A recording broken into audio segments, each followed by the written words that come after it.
अस्सलाम वालेकुम, मैं हूं डॉक्टर सईद शेख, फ़िज़ियोथेरेपिस्ट। इस उम्मीद के साथ कि आप सब खैरियत से होंगे। स्क्रीन पर देख सकते हैं जो हमारे पास केस है वो है शोल्डर पेन।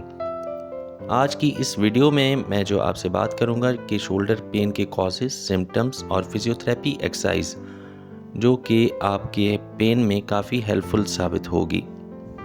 शोल्डर पेन में सबसे पहले आप असेसमेंट करेंगे। असेसमेंट में rotator cuff injury, frozen shoulder, shoulder impingement syndrome, arthritis या बर्साइटिस, डिसलोकेशन या फ्रैक्चर, इन सब वजूहात को आप अपने जहन में रखते हुए कंप्लीट असेसमेंट करेंगे और देखेंगे कि अगर रोटेटर कफ इंजरी है तो मसल या टेंडन का टियर या इन्फ्लेमेशन तो नहीं है। फ्रोजन शोल्डर है तो शोल्डर कैप्सूल का स्टिफ हो जाना। शोल्डर इम्पिचमेंट सिंड्रोम में टेंडन्स और बोन्स की दरमियान प्रेशर को आप देखेंगे। आर्थराइटिस में जॉइंट को वियर एंड टियर उसकी पूरी रिपोर्ट्स देखेंगे। बर्साइटिस है तो फ्लूइड फुल सैक बर्सा की इन्फ्लेमेशन देखेंगे आप।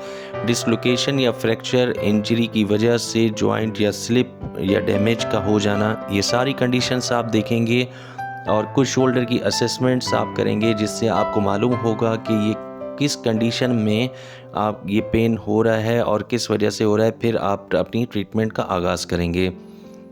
ट्रीटमेंट का सबसे पहले मैं जो आगाज़ कर रहा हूँ वो टेंस और हीटिंग पैड के थ्रू करूँगा ताकि पेशेंट का पेन कुछ रिलीफ हो। उसके बाद फिर मैं इनको कुछ एक्सरसाइजेस करवाऊँगा जो कि इनके पेन रिलीफ करने में काफ़ी हेल्पफुल साबित होगी।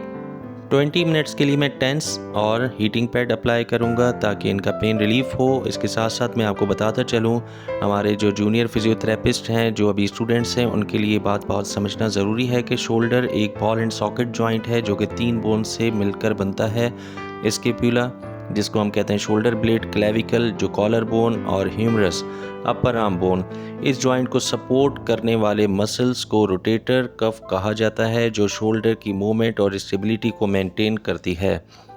इंपॉर्टेंट मसल्स कौन से होते हैं इसमें? सुप्रास्पाइनेटस जो शोल्डर को उठाने में मदद देते हैं, इंफ्रास्पाइनेटस एंड टीरेस माइनर जो कि एक्सटर्नल रोटेशन में हेल्प करते हैं, सब स्कैपुलरिस जो कि इंटरनल रोटेशन में हेल्प करते हैं।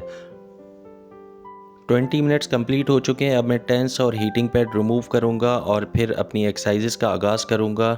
एक्सरसाइजेस शुरू करने से पहले मसल्स को वार्म अप करना ज़रूरी होता है जिसमें आप शोल्डर रोल्स करवा सकते हैं 10 repetition, neck and shoulder stretch करवा सकते हैं 10 सेकंड होल्ड करके।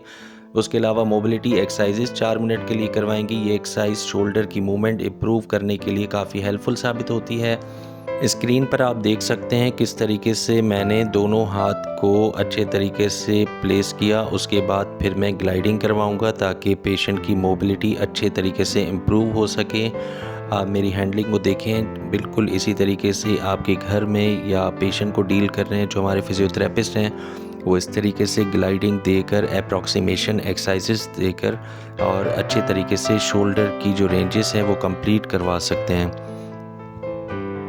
कुछ प्रिकॉशंस और मिस्टेक्स जो कि हमें एज अ फिजियोथेरेपिस्ट अवॉइड करना चाहिए, वो किस तरीके से हम कर सकते हैं। अगर आप एक्सरसाइज करवा रहे हैं तो कुछ चीज़ों का ख्याल रखना बहुत ज़रूरी है। पेन होने पर एक्सरसाइज को फोर्स ना करें, गलत पॉस्चर ना रखें वरना दर्द बढ़ सकता है। ज़्यादा वेट या रेजिस्टेंस का यूज़ ना करें अगर पेन हो रहा हो तो, क्योंकि एज अ फिजियोथेरेपिस्ट आपका एम ये होना चाहिए कि शोल्डर की मोबिलिटी और स्ट्रेंथ को वापस लेकर आएँ और उसमें इम्प्रूवमेंट लेकर आएँ ताकि पेशेंट को पेन जो है वो अच्छे तरीके से कम साबित हो, बजाय इसके कि उसका पेशेंट का जो पेन है वो बढ़े और पेशेंट कंप्लेन करे कि डॉक्टर साहब आपकी एक्सरसाइज के बाद तो मेरा पेन जो है वो ज़्यादा बढ़ गया है। तो कोशिश करें कि राइट पॉस्चर, राइट एक्सरसाइजेस, उसके अलावा जो है आप जो हीटिंग पैड, आइस पैक या टेंस अप्लाई कर रहे हैं वो करेक्ट तरीके से करें ताकि पेशेंट का पेन कम से कम हो सके।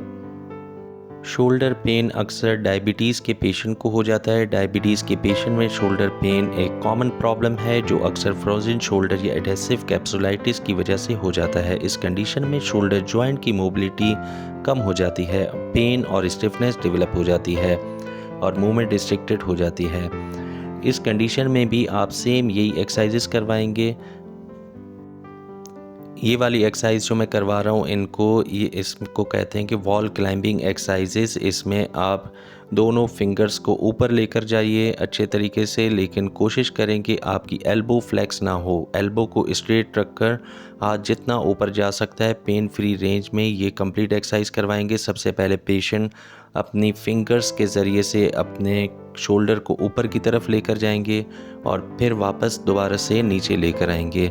इससे इनकी रेंज काफ़ी इम्प्रूव होगी और पेन भी नहीं होगा। आप सबसे पहले देखें, मैंने इनको बिल्कुल स्ट्रेट किया था और दोनों हाथों से इनकी फिंगर्स को अप और डाउन करवाया, फिर वो लेटरल साइड से मैंने करवाया। लेटरली करवाने का पर्पज़ ये था कि लेटरल हैंड को अप और डाउन करवाने का पर्पज़ सबसे अच्छा ये था कि इनकी एबडक्शन अच्छे तरीके से इम्प्रूव हो सके और ये हाथ को ऊपर तक लेकर जा सकें और अपने काम को सही से अंजाम दे सकें। स्क्रीन पर आप देख सकते हैं इस एक्सरसाइज को हम पेंडुलम एक्सरसाइजेस कहते हैं, जिसमें पेशेंट अपने हाथ को बिल्कुल हैंगिंग पोजीशन में रखता है, रिलैक्स पोजीशन में रखकर, और फिर 1 kg का वेट मैंने इनसे कहा कि पकड़कर सबसे पहले क्लॉकवाइज 10 टाइम क्लॉकवाइज और 10 टाइम एंटी क्लॉकवाइज ये एक्सरसाइज रिपीट करें। इससे पेशेंट के शोल्डर की रोटेशन काफ़ी अच्छे तरीके से इम्प्रूव होती है। उसके बाद फिर मैंने कुछ स्ट्रेंथनिंग एक्सरसाइज पर तवज्जो दी। स्ट्रेंथनिंग एक्सरसाइज के लिए मैंने 1 kg का वेट इनसे कहा कि आप ऊपर उठाएं।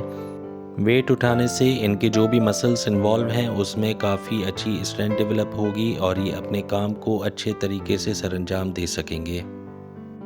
जब आप एक्सरसाइज कर रहे हों तो मूवमेंट को आहिस्ता और कंट्रोल के साथ करें। ओवर स्ट्रेचिंग से बचें, क्योंकि ओवर स्ट्रेचिंग होगी तो इससे पेन आपका इंक्रीज़ हो सकता है। कभी कभार ऐसा भी होता है कि फ़िज़ियोथेरेपी से पेशेंट को कोई फ़र्क नहीं पड़ता है, तो फिर बेहतर ये होता है कि एज अ फ़िज़ियोथेरेपिस्ट आप ऑर्थोपेडिक डॉक्टर के पास या फिजियाट्रिस्ट के पास इनको रेफ़र करें ताकि इनको स्टीरॉयड के इंजेक्शंस लगाए जा सकें। ये सिर्फ उस कंडीशन में होता है जिसमें सीवियर केसेस होता है, सीवियर पेन होता है। तो ये बाकी फिर आप एनसेड पेशेंट को यूज़ करवा सकते हैं as a pain killer. Nice distalgesic medicine combine आप यूज़ करवाइए। एक तो उससे पेन काफ़ी इम्प्रूव होगा और मसल रिलैक्सेंट से मसल की रिलैक्सेशन हो सकेगी। अब ये जो मैं एक्सरसाइज करवा रहा हूँ इसको हम कहते हैं इंटर डिजिटल टेक्निक। इसके करवाने का पर्पज़ ये होता है कि एक हाथ पेशेंट का नॉर्मली ऊपर जाता है, दूसरे हाथ में रिस्ट्रिक्शन होती है जिसमें एडेसिव कैप्सुलाइटिस हो, इंजरी हो या डायबिटीज़ की वजह से एक हाथ ऊपर नहीं जा रहा होता है। तो आप दोनों हाथ पेशेंट से कहेंगे दोनों हाथ मिलाकर ऊपर उठाए, तो इससे पेशेंट को एक तो तकलीफ़ कम होती है, दूसरा ये पेशेंट खुद इजीली घर पर भी ये एक्सरसाइज परफॉर्म कर सकता है। इसके बाद आप देखिए मैं डाउनवर्ड ग्लाइडिंग दे रहा हूँ। डाउनवर्ड ग्लाइडिंग देने का पर्पज़ ये होता है कि पेशेंट जो है अपने हाथ को अच्छे तरीके से ऊपर उठा सके। शोल्डर की मज़ीद रेंज इम्प्रूव करने के लिए शोल्डर पुली और शोल्डर व्हील ये दोनों का आप इस्तेमाल कर सकते हैं। बहुत इजीली या मार्केट में अवेलेबल हैं। मैं स्क्रीन पर आपसे दोनों की पिक शेयर करूंगा, आप मार्केट से परचेज़ करें और घर में ये सारी एक्सरसाइजेस खुद से कर सकते हैं। लास्ट में मैंने पेशेंट की रेंजेस देखी तो पेशेंट काफ़ी हैप्पी थे क्योंकि उनकी रेंजेस काफ़ी अच्छे तरीके से इम्प्रूव हो चुकी थी। पेशेंट लास्ट में मुस्कुराता है तो मुझे लगता है कि पेशेंट अब कंफर्टेबल हो गया है और मुझसे बहुत अच्छे तरीके से सेटिस्फाई हो चुका है। तो मैं फिर दिली तरीके से बहुत बहुत खुश होता हूँ। बहुत बहुत शुक्रिया आप सब लोगों का। मेरे चैनल को लाइक करें, सब्सक्राइब करें। अल्लाह हाफिज़।